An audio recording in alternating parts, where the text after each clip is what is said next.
walk through. I'm going to point out some of the symmetry in this old house. But let's go back first of all.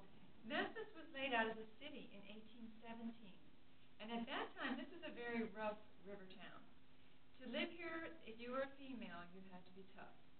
And it is, though, a good location. The Chickasaw Indians knew the best real estate. This is on one of the 7 Chickasaw bluffs. So it's elevated enough away from flooding. But it is one of the Chickasaw bluffs. As time went on, people realized this is a good location. You're not up north where it's so cold. You're not down in New Orleans where the humidity and the flooding is much worse. You're just in the middle. So it is quite a nice climate, except for this summer. This summer was pretty awful. It can be very warm here. But anyway, people started to move in to the city because they knew they could ship goods up and down the river. Great transportation in this area.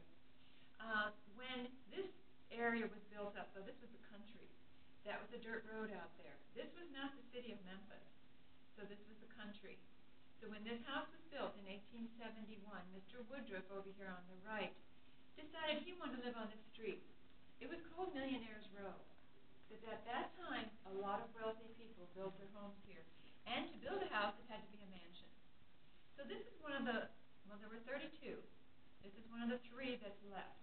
The Mallory Neely, which is on the other side of House Beautiful, the little small white house, is being worked on. They got scaffolding up, so they're restoring that home. It had a lot of damage, so that one's being worked on.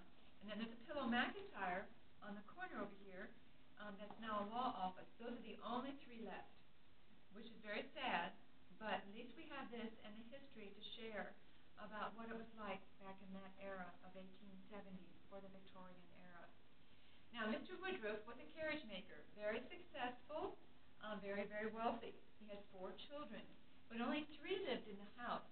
But if you notice the fan light at the top, the stained glass piece, there are 4 eggs in that nest representing his 4 children. One of the children that lived in the house, though, was a married daughter, and she and her husband shared the upper 2nd floor. When this house was built, Mr. Woodruff wanted to show off how wealthy he was. So notice these door frames, beautifully carved. It's actually machine carved. That was a sign of wealth. It was during the Industrial Revolution. It cost more to have machine carved than hand carved? Yes. What about that? Yeah, that was the Industrial Revolution. So machinery was brand new. There was a new hot thing. It was more expensive.